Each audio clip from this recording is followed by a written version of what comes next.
Geçen haftalarda Miraç Kandili'nin de içinde bulunduğu haftayı Dünya Kudüs Haftası olarak ilan etti. Ben bu çağrıyı çok anlamlı bir çağrı olarak buluyorum.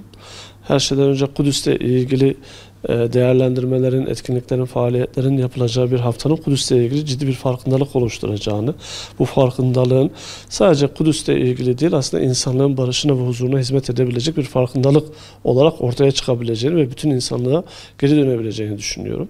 Şu önemli bir nokta, Kudüs meselesi artık geldiğimiz noktada sadece Müslümanlarla ilgili, sadece Orta Doğu ile ilgili, sadece Filistin'le ilgili bir mesele değil.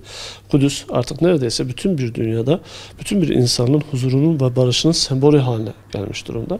İşgalci rejimin yıkıcı faaliyetleri ve uluslararası arenada bulduğu destek aslında neredeyse bütün bir dünyada uluslararası barışı tehdit eden, insanlığın barışını, huzurunu tehdit eden bir şeye dönüşmüş, bir duruma dönüşmüş durumda.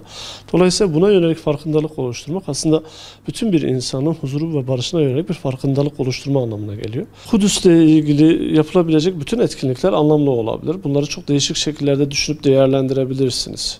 Özellikle çocukların zihninde Kudüs bilinci oluşturmaya yönelik çizgi filmler vesaireler çok anlamlı, animasyonlar çok anlamlı olabilir.